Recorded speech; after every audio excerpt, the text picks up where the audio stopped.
నమస్తే అండి. పెసర పచ్చడి. పెసరపప్పు ఒక గంట ముందు నానబెట్టాలి. దాంట్లో కారంకి సరిపడా ఎండుమిర్చి, పచ్చిమిర్చి వేసుకొని మిక్సీ జార్లో వేసుకోవాలి. శుభ్రంగా కడిగి పెట్టి మిక్సీ జార్లో వేసుకోవాలి. నేనైతే పచ్చి పచ్చడి ఇలా చేస్తాను. వేయించుకొని కూడా చేయొచ్చు. కానీ మీలో ఎవరెవరు ఈ పచ్చడి చేస్తారు, మీరు ఎలా చేస్తారో కామెంట్లో చెప్పండి. నేనైతే ఇలా చేస్తాను. పచ్చడి అయితే సూపర్గా ఉంటుందండి. కొద్దిగా జీలకర్ర, కొద్దిగా కొత్తిమీర మన ఇష్టమే, ఇవి వేయచ్చు, ఆపుకోవచ్చు. నిమ్ముప్పు, రుచికి సరిపడా సాల్టు.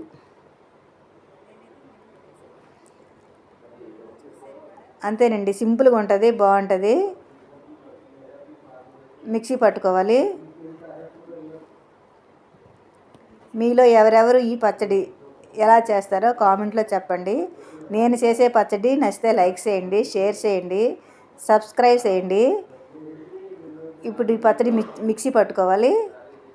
మరీ మెత్తగా కాకుండా బరక పట్టుకొని ఇలా కొద్దిగా బరక ఉంటే బాగుంటుంది. పోపు రెడీ అవుతుంది. పోపు కూడా రెడీ అయింది. మినపగుళ్ళు, ఆవాలు, జీలకర్ర, ఎండుమిర్చి, కరివేపాకు, ఇంగువ వేసుకొని పోపు వేసుకుంటే సూపర్గా ఉంటుందండి.